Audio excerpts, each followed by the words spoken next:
So last time we were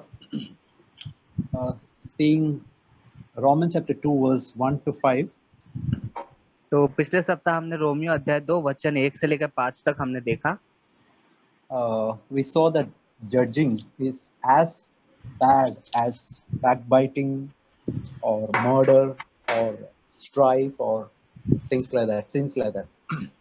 और हमने यह देखा कि हम जो दूसरों पर दोष लगाते और न्याय करते हैं वह बिल्कुल इसी समान है जैसे हम किसी की हत्या कर दे या किसी के पीठ पीछे उसकी चुगली करे या उसकी बुराई करे। We also saw that when we judge, we are exalting ourselves. We are sitting at God's own seat. और हमने यह भी देखा पिछले सप्ताह कि जब हम दूसरों पर दोष लगाते हैं, उनका न्याय करते हैं, तब हम अपने आप को ऊंचा उठाते हैं और हम अपने आप को परमेश्वर के सिंहासन पर लाते हैं। Thereby we lose the grace of God and we end up committing exactly the same things that we are judging in other people. और यही कारण है कि हम परमेश्वर का अनुग्रह हम खो देते हैं और हम दूसरों पर दोष लगाते हैं। We also saw that God wants us to repent from this terrible habit in our life. और हमने यह भी देखा कि परमेश्वर चाहते कि हमारे जीवन की यह सबसे बुरी जो हमारी आदत है, परमेश्वर चाहते कि हम इस पर जय पाएं। Repent. God wants us to repent from this terrible habit. और परमेश्वर चाहते कि हम इस बुरी आदत से मन फिराएं। There are two motives we saw last time which can lead us to repentance. One is God's love, God's kindness. If we do not repent based on God's kindness, at least on the basis of God's wrath, we have to repent and turn back. और हमने यह भी देखा कि मन फिराने के लिए हमारे पास दो कारण हैं। पहला यह कारण है कि हम परमेश्वर के प्रेम, परमेश्वर ने जो हम पर कृपा दिखाई और हमें हमारे प्रति सहनशीलता दिखाई है, धीरज धरे, उसको लेकर हम परमेश्वर के पास मन फिरा कर आ सकते हैं। नहीं तो फिर यदि हम वैसे मन नहीं फिराते तो परमेश्वर का जो क्रोध और न्याय प्रकट होने वाला है, उसका भय खाते हुए हम परमेश्वर की ओर फिरें। We can see today verse 6 onwards. It's written, who will render to each one according to his deed, eternal life to those who by patient continuance in doing good seek for glory, honor and immortality. Verse 6 and 7. और आज हम Romeo अध्याय 2 उसका 6 से आगे देखेंगे, वचन 6 और 7। वह हर एक को उसके कर्म कामों के अनुसार बदला देगा। जो सुकर्म में स्थिर रहकर महिमा और आदर और अमरता की खोज में है, उन्हें वह अनंत जीवन देगा। We all are going to stand one day before the judgment seat of God, and God is going to be absolutely righteous that day. और हम सभी एक दिन आने वाला है जहां पर हम परमेश्वर के न्याय सिंहासन के सामने खड़े होंगे और परमेश्वर वहां पर धर्मी ठहरेंगे। To some people, God is going to give eternal life. और कुछ लोगों को परमेश्वर अनंत जीवन देंगे। Eternal life, we have seen many times in the church. It is not referring to an endless life.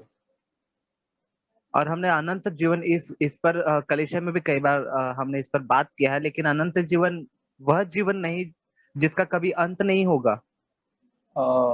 It is not referring to the quantity of time there, but it refers to a quality of life. और यहाँ पर ऐसा नहीं कहा गया समय की बहुतायत के विषय में, वह जीवन नहीं कहता है, वह एक गुणवत्ता भरे जीवन के विषय में बात करता है। You know, we know that God's life has no beginning, and also has no end. और जैसा कि हम सभी जानते हैं, परमेश्वर का जो जीवन है उसकी ना तो कोई शुरुआत है और ना ही उसका कोई अंत है।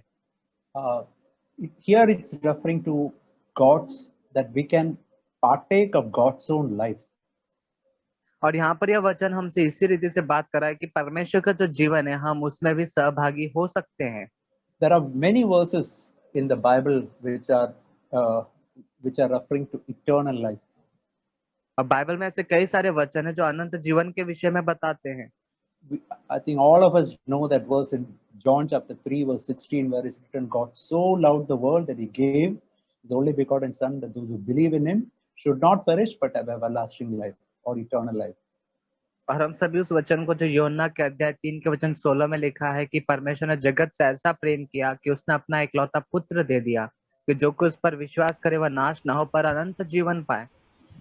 We also know Sam, just raise your voice. we also know that verse in Romans 6:23, where is written, wages of sin is death, but the free gift of God is eternal life in Christ Jesus. और हम Romeo के अध्याय 6 के वचन 23 में भी पढ़ते हैं। हम योना के अध्याय वचन 6 के अध्याय 6 वचन 23 में Romans 6:23. हम रोमियो अध्याय 6 के 23 में पढ़ते हैं कि पाप की मजदूरी तो मृत्यु है, परंतु परमेश्वर का वरदान हमारे प्रभु यीशु मसीह में अनंत जीवन है। So there is written, eternal life is a free gift from God. और वहां पर भी लिखा है कि जो अनंत जीवन है यह परमेश्वर की ओर से एक मुफ्त में दिया गया दान है।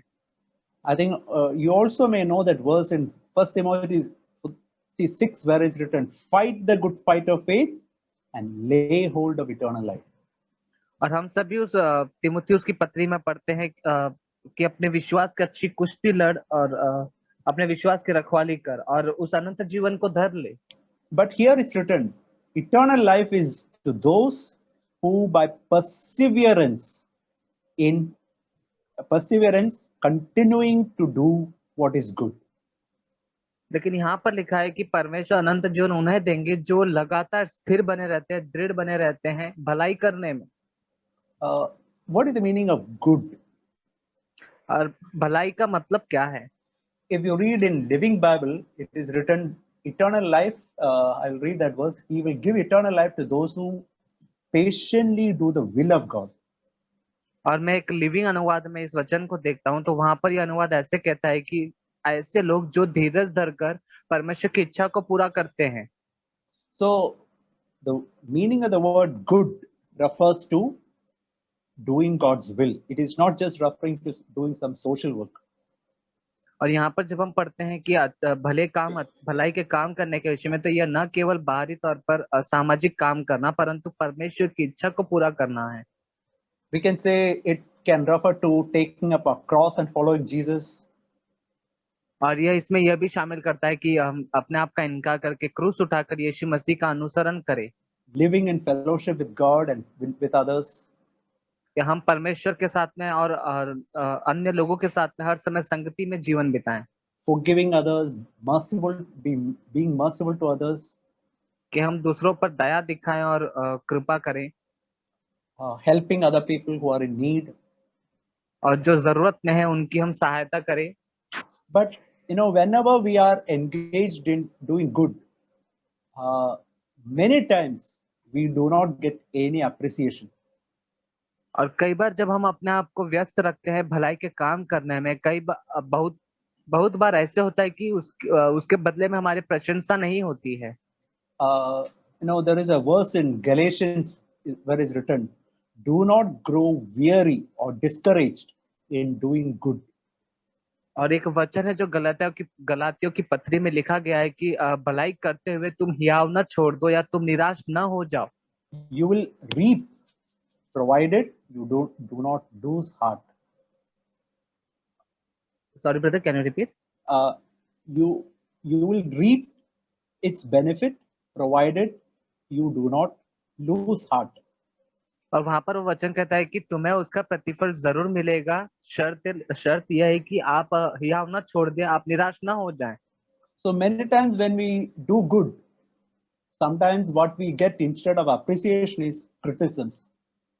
और अक्सर ऐसा होता है कि जब कभी हम भलाई करते हैं तो बहुत बार हमारी प्रशंसा होने के बजाय हम पर दोष लगाया जाता है। That is why we can sometimes get weary in doing good. इसलिए यही कारण है कि कई बार हम भलाई करते करते निराश हो जाते हैं और हियाव छोड़ देते हैं। That is why the word perseverance comes. You have to be persevering in doing good. Continue doing good.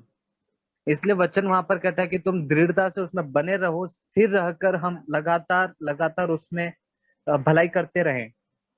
One of the good examples of perseverance is just see a small child who is trying to walk. और एक जो वो लगातार यत्न करने का जो शब्द है उसको हम एक छोटे बच्चे के अंदर उदाहरण के रूप में देख सकते हैं कि वो कैसे चलना सीखता है। See, many times he will fall trying to get up and walk. वह कई बार कोशिश करेगा, फिर भी चलना सीखने के दौरान वह गिरेगा, तब भी वह उठकर खड़ा होगा। And the reason why that the child is walking after some time is because of perseverance. He continued in the same thing that he does. He's trying to walk, and after some time, he manages to walk. और यही कारण है कि कुछ समय के बाद हम देखते हैं कि वह छोटा बच्चा कुछ समय के बाद में चलना सीख जाता है। कारण यह है कि वह उसमें स्थिर बना रहता है, वह इसमें दृढ़ता से चलने के लिए उसमें एक वो धुन लगी रहती है कि वह गिरने पर भी उठकर खड़ा हो और वो फिर चलने लगता है। Every time that child is getting up, the muscles in his hand, leg, stomach, etc., they are getting strengthened. And और again he falls and get up, the same process continues. और जितनी बार वो बच्चा चलने सीखने के दौरान जब नीचे गिरता है और जब वो उठकर खड़ा होता है, तो उसके हाथों और पैरों के अंदर उसकी हड्डियां और उसकी जो मांसपेशियां होती है वो मजबूत होती जाती है और उसका शरीर बलवंत होता है, सामर्थ पाता है। और अगली बार जब वो फिर से गिर जाता है और उठकर खड़ा होता है, तो यही प्रक्रिया चालू रहती है। So that is something that we also have to do. Many times we may fall, we may fall as we are trying to learn to take up our cross, learn to do God's will, learn to help others, learn to be merciful to others. Many times we may fall. Just get up again, continue doing the same thing. और हमारे साथ भी यही कई बार होता है कि जैसे हम परमेश्वर के पीछे चलने में और भलाई करने में अपने आप का क्रूस उठाकर यीशु के पीछे चलने में हम कई बार अक्सर गिरते हैं। हमारे लिए मुख्य यह बात है कि हम तुरंत उठकर खड़े हो जाएं और फिर से हम चलना शुरू करें। So such a person is written in Living Bible. He is seeking unseen glory, honor of God, and glory before God. और यहाँ पर उस व्यक्ति के विषय में लिखा है उस 7वें वचन में कि ऐसा व्यक्ति जो दृढ़ता से इसी यत्न में लगा रहता है चलने में, वह ऐसी महिमा को जो देखी नहीं गई है, वह उस महिमा की खोज में है। If you look into all the worldly people, actually all the people are seeking for glory, honor, and immortal life. That means a life where they won't die at all. और यदि हम हमें नजर घुमाकर संसार में देखें तो हम चारों ओर देखते हैं कि हर एक व्यक्ति चाहता है कि उसको महिमा मिले, उसको आदर सम्मान दिया जाए और ऐसा जीवन मिले जहां पर उसकी कभी मृत्यु ही ना होगी। But they are not seeking in the right way as God's word teaches. लेकिन जैसा परमेश्वर का वचन हमें शिक्षा देता है और सिखाता है, वह उस सही रीति से इन बातों को नहीं खोजते हैं। What all the people are seeking is what is written in verse 8. Those who are self-seeking and do not obey the truth, but obey unrighteousness. It's written what they are going to face is indignation and wrath. और यही हम देख सकते हैं कि वो लोग वास्तव में किस चीज की खोज में है। वह वचन 8 में हम पढ़ते हैं, पर जो विवादी हैं, सत्य को नहीं मानते, अधर्म को मानते हैं, उन पर क्रोध और कोप पड़ेगा। See, it's written, the word that is written here is if they refuse to obey the truth, which is referring to deliberate way of going after sin. और यहाँ पर हम वचन में एक मुख्य बात पढ़ते हैं जहाँ पर लिखा है वो सत्य को नहीं मानते, और यह बहुत ही गंभीर बात है कि जब वो सत्य को नहीं मानते, ठुकराते हैं, वो पाप के मार्ग पर बहुत आगे बढ़ चुके। See, when we are selfish and we refuse to obey the truth, what we are going to get is sorrow and suffering. और जब हम सत्य को नहीं मानते हैं और मन नहीं फिराते हैं, तब हमारे लिए क्या बचता है कि हमारे लिए परमेश्वर का क्रोध और कोप ही बचता है। See, I want to tell, all the people in the world are seeking happiness. और मैं आपसे कहना चाहता हूँ कि संसार में हर एक व्यक्ति आज खुशियों को खोज रहा है। Where can I truly get happiness? लेकिन मुझे वास्तव में वह खुशी, वह प्रसन्नता कहाँ पर मिलेगी? They think that by satisfying their lusts, satisfying their selfishness, they will get happiness. और उन्हें लगता है कि अपनी लालसाओं को पूरा करने के द्वारा उनको वह संतुष्टि प्राप्त होगी। But the honest fact is, when you satisfy your lust, you are going to eventually get sorrow and suffering.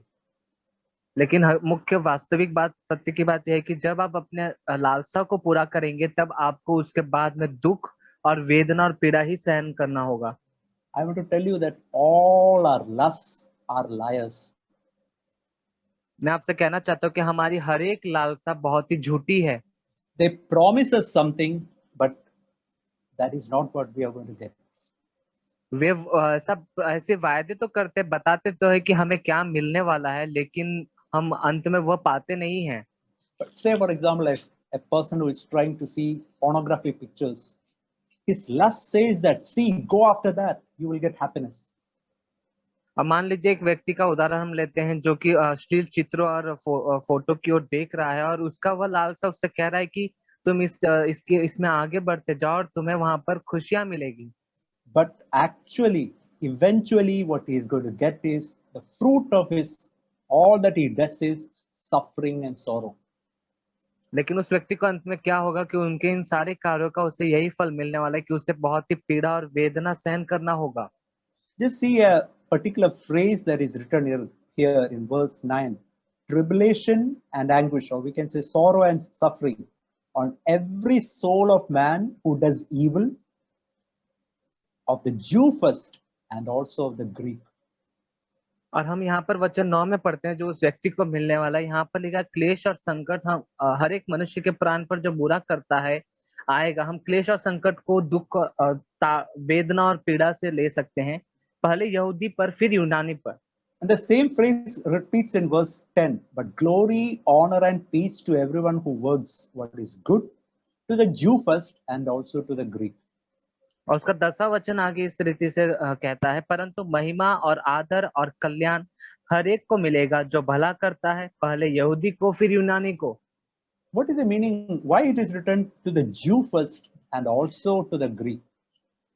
और यहाँ पर यह वचन ऐसे क्यों कहता है कि पहले यहूदी को और फिर यूनानी को? The reason is because Jews, they had the uh, the Bible, we can say the Old Testament they had. They also had Jesus. Jesus came initially for the Jews. They also had the apostles of the main apostles. Initially, many of them worked for the Jews. और यहाँ पर हम इसलिए यहाँ पर वचन कहता है ये पहले यहूदियों के विषय में, क्योंकि यहूदियों के पास परमेश्वर का वचन बाइबल, यानी उनके पास पुरानी व्यवस्था थी, उनके पास यीशु मसीह का सुसमाचार था, और उसके बाद उनके पास उस शुरुआती कलीसिया के जो प्रेरित थे, जो मुख्य प्रेरित थे, उन सभी की शिक्षाएं उनके पास थी। I was thinking, while I was reading, I was thinking like this. I was trying to read like this. First to the CFC Christians and then to other believers. और मैं जब इस वचन को पढ़ रहा था तो मैं इसे इस रीति से पढ़ रहा था, और इस वचन को इस रीति से सोच रहा था कि पहले सीएफसी कलीसिया के लोग और उसके बाद में अन्य अन्य लोग। The reason is because we are actually hearing. See, when we are in a good church, we are hearing such a lot of wonderful words of God. और कारण यह है कि क्योंकि हम जो कि इतने अच्छे कलीसिया में जहाँ पर हमें परमेश्वर के वचन सच्चाई से सुनाए जाते हैं, और हम कई सारे रहस्यमय सत्य की बातों को हम सुनते हैं। I believe we are hearing such pure, wonderful truth Sunday after Sunday after Sunday. और मैं यह विश्वास करता हूँ कि हम एक रविवार के बाद एक रविवार, हर एक रविवार को परमेश्वर के वचन से बहुत ही सत्य वचन को हम सुनते हैं। Many other Christians don't have that privilege of hearing such a lot of God's word. और कई सारे ऐसे मसीह हैं जिन्हें यह सौभाग्य नहीं मिला है कि वे परमेश्वर के ऐसे सत्य वचन को सुने। See, if we are really seeking eternal life, as is written here, if we are really seeking God's life by perseverance in doing good, that means perseverance in doing God's will. It's a tremendous benefit. We can have eternal riches in our Christian life. यदि आप वास्तव में अपने जीवन में इस उद्देश्य से खोज रहे हैं कि आप अनंत जीवन को पाना चाहते हैं, इसलिए आप दृढ़ता से धून लगाकर भलाई के काम कर रहे हैं, तब आपका यह मसीह जीवन बहुत ही धनवान सा हो जाएगा।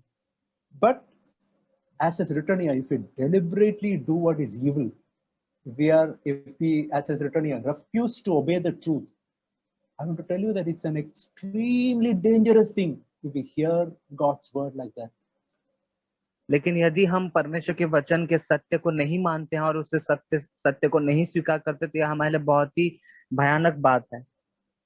It's an extremely serious thing if we hear all these God's word, understand them, but we go out and deliberately to do sin, deliberately to do evil.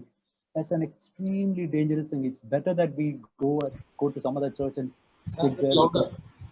It is better that we go to some other church because our judgment is going to be far greater. और यदि हम इतने सारे परमेश्वर के सत्य वचन को सुनते हैं और इतने सारे सत्य वचन सुनने के बावजूद यदि हम बाहर जाकर बहुत ही पूरी तरह से केवल पाप ही करते हैं तो हमारे लिए बहुत ही बड़ी भयानक बात है। हमारे लिए भला यही है कि हम किसी और कलीसिया में चले जाएं, क्योंकि परमेश्वर का क्रोध भड़केगा। There is a verse in Luke chapter 12. I will read that verse 47. That servant who knew master's will and did not prepare himself and do according to his will shall be beaten with many stripes. और हम लूका अध्याय 12 उसका 47 वचन में पढ़ते हैं, वह दास जो अपने स्वामी की इच्छा जानता था और तैयार न रहा, न उसकी इच्छा के अनुसार चला, बहुत मार खाएगा। But in verse 48 is written, but he who did not know yet committed things deserving stripes shall be beaten with few. For everyone to whom much is given, from him much will be required. And to whom much has been committed, of him they will ask the more. और उसके 48वें वचन में, परंतु जो नहीं जानकर मार खाने के योग्य काम करे वह थोड़ी मार खाएगा, इसलिए जिसे बहुत दिया गया है उससे बहुत मांगा जाएगा, जिसे बहुत सौंपा गया है उससे बहुत लिया जाएगा। So that's why we have to really live in fear, and it's so important that we live in repentance every day. इसलिए हमारे लिए बहुत ज्यादा महत्वपूर्ण है कि हम भय में रहकर हमारे जीवन को बिताए, साथ ही हम हमारे जीवन को हर समय मन फिराते हुए जिए। Here it's written in verse 11, for there is no partiality with God. क्योंकि रोमियो 2:11 में वचन कहता है, क्योंकि परमेश्वर किसी का पक्षपात नहीं करता। See, God is not going to look that day which church we attended or how much knowledge we have got. These are not the things that God is going to look that day. क्योंकि मैं आपसे कहना चाहता हूँ कि न्याय के दिन परमेश्वर आपके विषय में यह नहीं देखेगा कि आप किस कलीसिया से आए हैं या आपने कितना परमेश्वर के वचन का ज्ञान बटोर लिया है। The important thing that day is how we lived, for what purpose we lived, for what goal we lived. As is written here, have we lived for gaining eternal life, or we live for selfish interest, self-seeking, and not obeying the truth? परमेश्वर केवल अंतिम दिन वही देखेगा कि हमने हमारे जीवन को किस उद्देश्य से जिया है। क्या हमने जो जीवन जिया वो हमारा उद्देश्य अनंत जीवन पाना था, या हम स्वार्थी बनकर सत्य को न मानते हुए पाप में जीवन जीते आए। There is that verse, I don't remember where it's written. It's written that it's a fearful thing to fall into the hand of God. और बाइबल में एक ऐसा वचन है जो ऐसे कहता है कि यह बहुत ही भयानक, परमेश्वर के हाथों में पड़ना बहुत ही भयानक बात है। So let's live in repentance. Let's live in fear. तो आइए हम भय में अपने जीवन को बिताएं, लगातार मन फिराते हुए अपने जीवन को बिताएं। Many times, Brother Zach says this particular thing: the ABCD of Christian life is fear of God. और कई बार भाई जैक को हम ये कहते हुए सुनते हैं कि मसीह जीवन का जो क ख ग है वह यही है कि हम परमेश्वर का भय माने। We can hear about grace of God, we can hear about humility, we can hear about loving others, but they are not the ABCD of Christian life. हम परमेश्वर के अनुग्रह के विषय में सुनते हैं, हम परमेश्वर के प्रेम के विषय में सुनते हैं, हम औरों से प्रेम करने के विषय में सुनते हैं, लेकिन वह मसीह जीवन का क ख ग नहीं है। The ABCD of Christian life is fear of God. मसीह जीवन का क ख ग परमेश्वर का भय मानना है। What is the meaning of fear of God? Bible says fear of God is to depart from evil. अब परमेश्वर का भय क्या है? बाइबल कहते हैं परमेश्वर का भय यह है कि हम बुराई से दूर हो जाएं। True fear of God is, Lord, I don't want to hurt you in any way. Lord, I don't, through my life, I don't want my life to be such that I'm in any way hurting you. और वास्तव में परमेश्वर का भय यह है कि हम हमारे जीवन से यह कहते हैं कि परमेश्वर, मैं आपको मेरे जीवन से दुखी नहीं करना चाहता, कि परमेश्वर मेरे जीवन से मैं कोई भी ऐसा काम ना करूं जिसके द्वारा आपका मन दुखी हो जाए।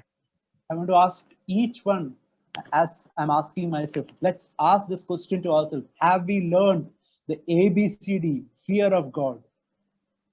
मैं जैसा कि अपने आप से भी यह प्रश्न पूछता हूँ, मैं भाई और बहनों आप सभी से भी यह प्रश्न पूछना चाहता हूँ कि क्या हमने हमारे मसीह जीवन में इस क ख ग जो परमेश्वर का भय मानना है, इसे हमने सीखा है।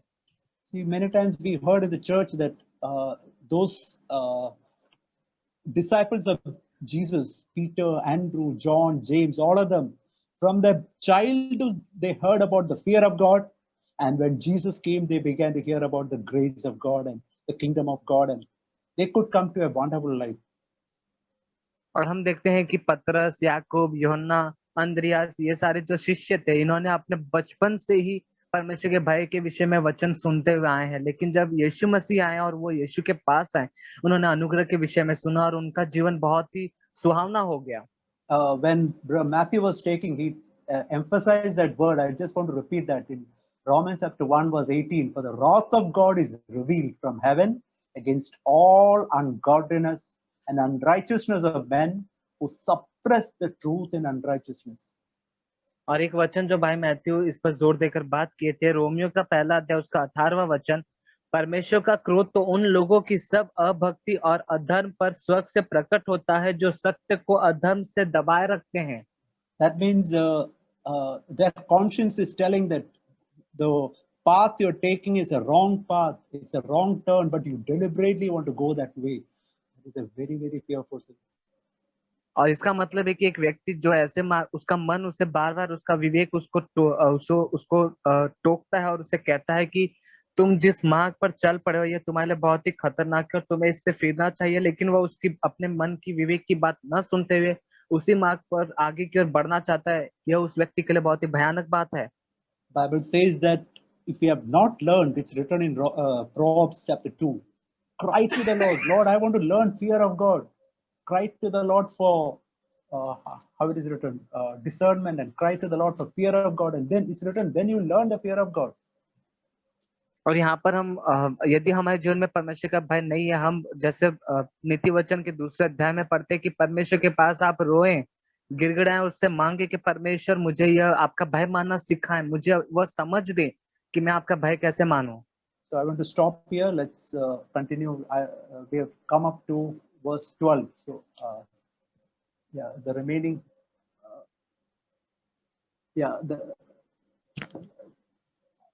the remaining portion we'll see in the next week. हम वचन 12 तक आ गए हैं, तो आगे का जो वचन का भाग है वो हम अगले सप्ताह को देखेंगे। No, up to verse 11, not chapter verse 12. Up to verse 11, remaining we'll see in the next week. वचन 11 तक हमने उसका अध्ययन किया है, वचन 12 से हम अगले सप्ताह करेंगे। Okay. Am I audible? Yes, brother. Yeah, I really learned today that it's very important that fear of God, how much we should fear, and whenever our conscience speaks, we should not do that. Many a time my conscience speak of something, but I am not able to leave that habit. So I want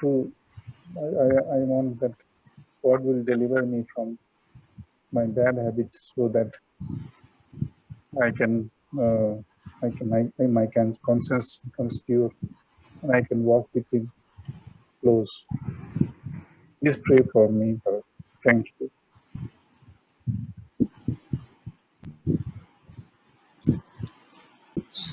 Yes, thank you, Debashish.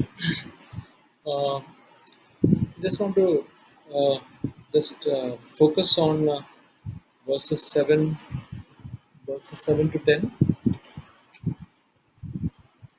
मैं Romeo दूसरा अध्याय उसका 7वां वचन से 10 पर जोड़ डालना चाहता हूँ। Yeah, so here it says about by perseverance doing good, to those who by perseverance doing good seeking for glory and honor and immortality, eternal life. But to those who are selfishly ambitious and do not obey the truth, but obey unrighteousness, wrath and indignation, there will be tribulation and distress for every soul of man who does evil, to the Jew first, also to the Greek, but glory and honor and peace to every man who does good, to the Jew first and also to the Greek. 7वां वचन से 10वें वचन तक, जो सुकर्म में स्थिर रहकर महिमा और आदर और अमरता की खोज में है, उन्हें वह अनंत जीवन देगा। पर जो विवादी हैं और सत्य को नहीं मानते वरन अधर्म को मानते हैं, उन पर क्रोध और कोप पड़ेगा और क्लेश और संकट हर एक मनुष्य के प्राण पर जो बुरा करता है आएगा, पहले यहूदी पर फिर यूनानी पर। परंतु महिमा और आदर और कल्याण हर एक को मिलेगा जो भला करता है, पहले यहूदी को फिर यूनानी को। So here we see the two groups of people, you can say, and it says that one is wanting to do good and is also seeking glory and honor and immortal and eternal life. हम यहाँ देखते हैं कि दो प्रकार के लोग हैं यहाँ। एक ऐसे हैं जो भलाई करने से वो जो है अनंत जीवन और अमरता और आदर और महिमा को खोज रहे हैं। And there is another person, other people who are selfishly ambitious, okay, and but do not obey the truth, but obey unrighteousness, wrath, and indignation. और जो दूसरे प्रकार के लोग हैं वो बहुत ही स्वार्थी हैं और वो सत्य को नहीं मानते वरन अधर्म को मानते हैं। So we find the effect of doing these two things. और हम देखते हैं इसका फल क्या है, फल स्वरूप क्या मिलता है। जो ये दो प्रकार के लोग हैं उनके इस प्रकार के कर्मों का क्या उन्हें फल मिलता है। So it says there will be tribulation and distress for every man who does evil. और 9वें वचन में लिखा है, और क्लेश और संकट हर एक मनुष्य के प्राण पर जो बुरा करता है। This is not the trials and tribulation which God allows for our refinement. ये ऐसे क्लेश और संकट नहीं है जो प्रभु हमारे जीवन में हमें हमारे जीवन में आने को देता है, जिसके कारण हम शुद्ध हो जाए। The Bible says that do not suffer for our own wrongdoing, but suffer. We have to suffer unjustly.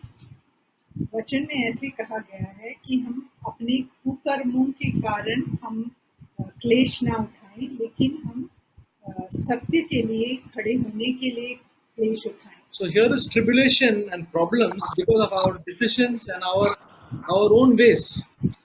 और क्लेश और संकट जो हमें हमारे ही रास्तों पर चलने से जो आता है वो एक प्रकार का क्लेश है। And because of that, there is a distress in the soul.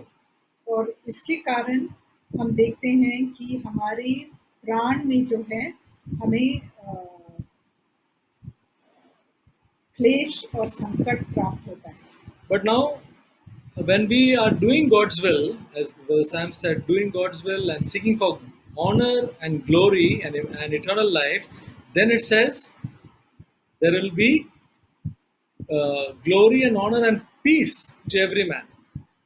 और जैसे ब्रदर सैम ने कहा कि जो भी महिमा और आदर और प्रभु की इच्छा जो भलाई है वो करते हैं, तो ऐसे व्यक्ति पर जो है परमेश्वर का जो शांति है और उनका महिमा है और उनका आदर उन पर प्रकट होगा। Brothers and sisters, God's will for us and God's gift for us is the peace of God. जो परमेश्वर का जो देन है हमारे लिए वो है परमेश्वर का शांति। Jesus said, "My peace I leave with you."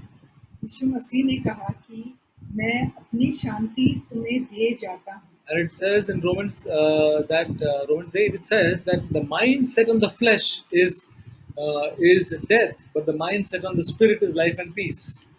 और रोमियो 8 में ऐसे कहा गया है कि जो मन जो शरीर पर लगा रहता है वो जो है मृत्यु और अशांति लेकर आता है, लेकिन जो स्वर्गीय बातों पर अपना मन लगाता है उसे शांति और अनंत जीवन मिलता है। So we must always, Bible says, let the peace of Christ rule in your hearts.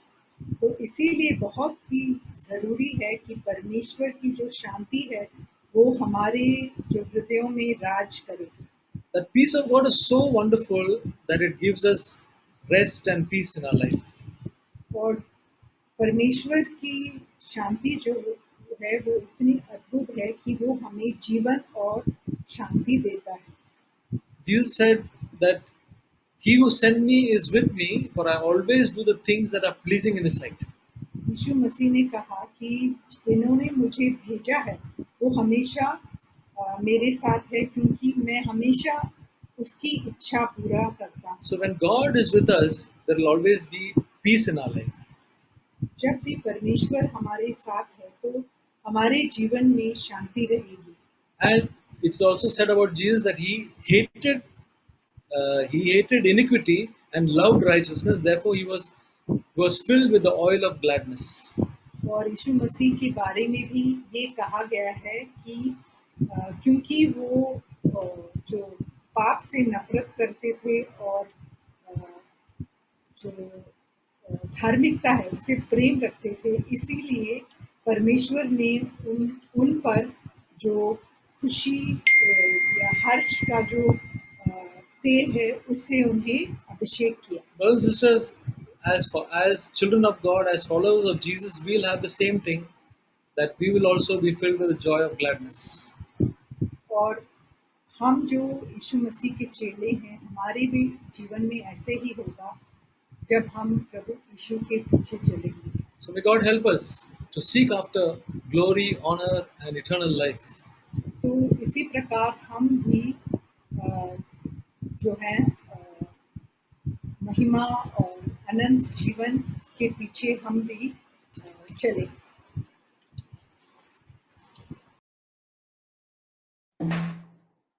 I want to say a few things which came to my mind when Sam was speaking. और जब भाई Sam परमेश्वर का वचन बांट रहे थे तो कुछ बातें मेरे मन में आ रही थी जो मैं आपके साथ बांटना चाहता हूँ। So today we learned from verse 6 to 11. और आज हमने वचन 6 से लेकर 11 तक अध्ययन किया। Yeah, so if you read the 6th verse, it says, God will render to each person according to his deeds. और हम उसके 6वें वचन में पढ़ते हैं कि वह हर एक को उसके कामों के अनुसार बदला देगा। So the 11th verse says there's no partiality with God. और उसका 11वां वचन कहता है क्योंकि परमेश्वर किसी का पक्षपात नहीं करता। So this can give us an impression that God is going to judge us based on our deeds. It can be a little bit scary when we hear all this. और जब हम इन वचन को सुनते हैं कि परमेश्वर हर एक को उसके काम के अनुसार बदला देगा तो यह हमें बहुत ही डरा देता है। So the 7th verse says, if you are perseverant, you will get immortality, eternal life, perseverant in doing good. Little louder, brother. और इसके 7वें वचन में वचन आगे कहता है कि यदि हम भलाई करने में, सुकर्म करने में स्थिर रहकर अनंत जीवन को महिमा, आदर और अमरता की खोज में है तो वह हमें अनंत जीवन देगा। Yeah. Then the next verse says, if you are selfish, then you will have the wrath and indignation waiting for you. और उसका अगला वचन कहता है कि यदि हम विवादी हैं, हम स्वार्थी हैं और सत्य को नहीं मानते, तो अधर्म को मानते, तो हम पर क्रोध और कोप पड़ेगा। And there will be tribulation, for every soul who does evil, and then glory and honor for all those who do good. और उसके आगे वचन में पढ़ते कि क्लेश और संकट हर एक मनुष्य के प्राण पर जो बुरा करता है आएगा, लेकिन जो भलाई करता है उस पर महिमा, आदर और कल्याण होगा। This looks like if you do good, you will get eternal life. If you don't do good, you will get eternal hell. और यहाँ पर वचन कहता है कि यदि आप भलाई करते हैं तो आपको अनंत जीवन मिलेगा, यदि आप भलाई नहीं करते हैं तो आपको अनंत काल का नरक मिलेगा। So this is something which all of us know, but the question is, in the youth meetings also we get a lot of questions like this: how to be perseverant, how to do good. The question is this: how to do all this? लेकिन हम इन सारी यह हम बातों को समझ तो लेते हैं, लेकिन हम हमारे मन में यह प्रश्न उठता है, जैसे कि हम जवानों की सभा में भी बहुतों ने यह प्रश्न किया कि हम कैसे स्थिर बने रहें, दृढ़ता से उसमें बने रहें, उसे कैसे करें। This was also a great question in my mind in the beginning of my days when I really want to live for the Lord. How to do all this? और यही जब मैंने अपने मसीह जीवन की शुरुआत की थी और मसीह को जीने का मैंने निर्णय लिया, मेरे मन में भी यही प्रश्न आया कि कैसे इन सारी बातों को किया जाए। If you don't understand the gospel, we can lose faith in gospel because we don't know how to do it. यदि हम सुसमाचार को नहीं जानते हैं तो हमारा विश्वास सुसमाचार के प्रति चला जाएगा और हम नहीं जानते कि उसे कैसे करें। But when you understand the gospel, as we see in chapter 1, there's power in the gospel which can empower us to do all this.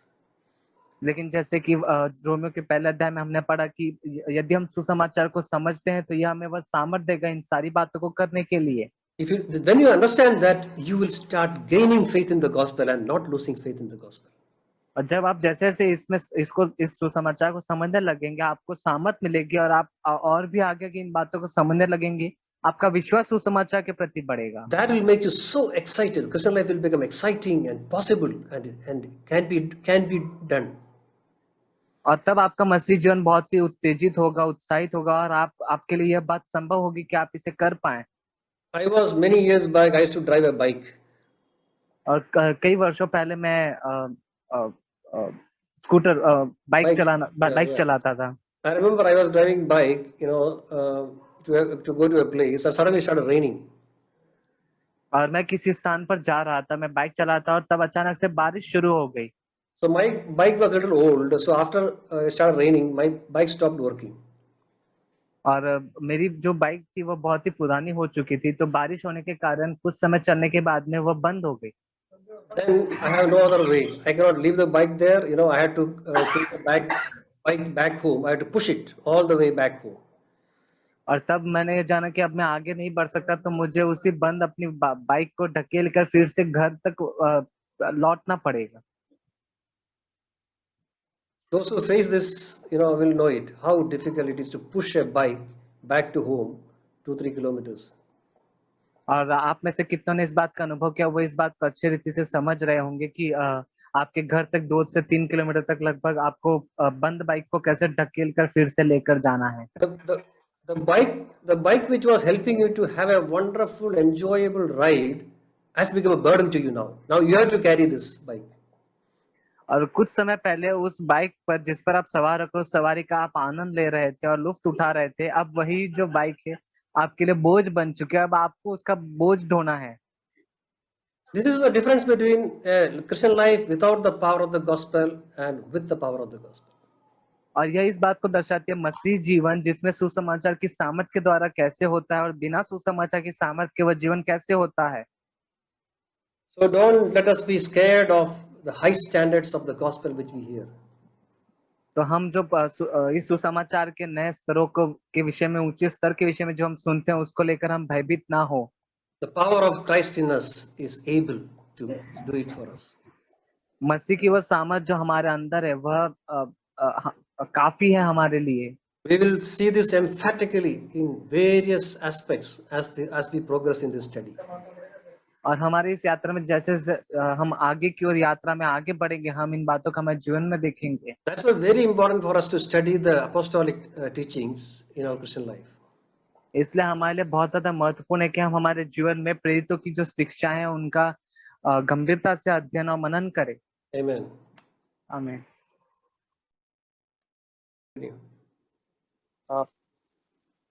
The verse from 6 to 7, as 6 says about what God will render, and the 7 speaks about eternal life. और हम उसके 6वें और 7वें वचन में हम पढ़ते हैं कि परमेश्वर कैसे हर एक के काम के अनुसार बदला देंगे, और 7वें वचन में अनंत जीवन के विषय में हम पढ़ते हैं।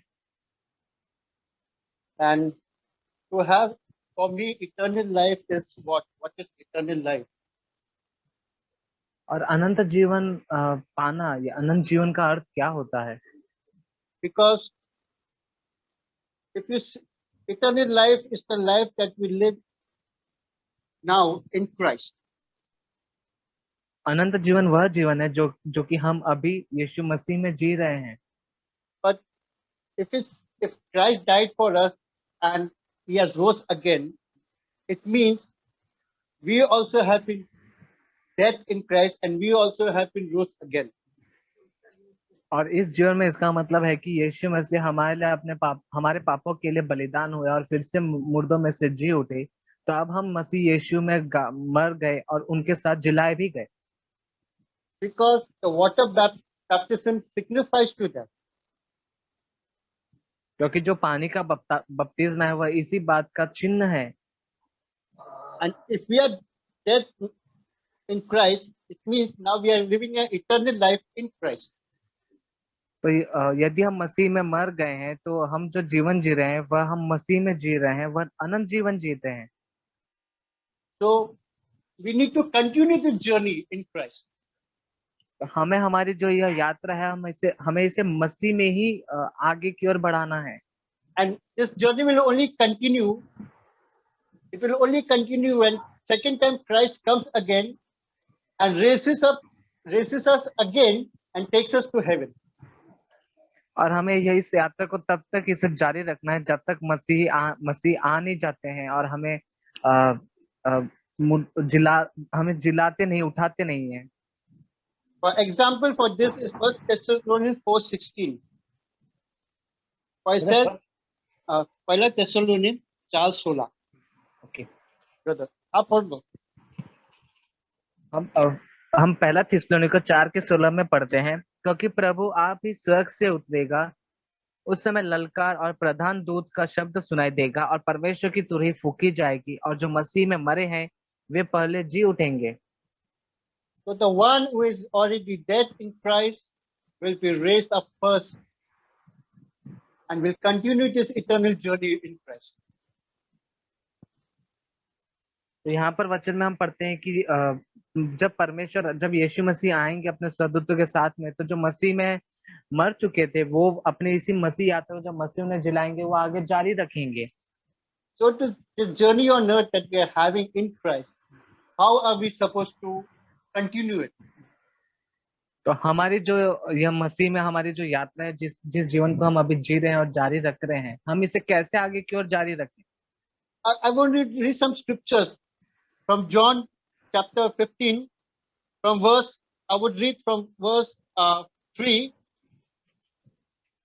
और मैं कुछ वचन बाइबल से पढ़ना चाहता हूँ। यूहन्ना उसका 15वां अध्याय और 3रा वचन 3-8 I will read, where it says, already you are clean because of the word that I have spoken to you. Abide in me and I in you.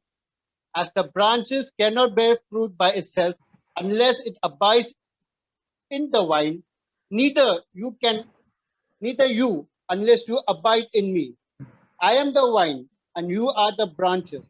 Whoever abides in me and I in him, he it is that bears much fruit. For apart from me, you can do nothing. If anyone does not abide in me, he is thrown away like a branch and withered, and the branches are gathered and thrown into the fire and burnt. और हम brother शरारी Yeah, brother, go on.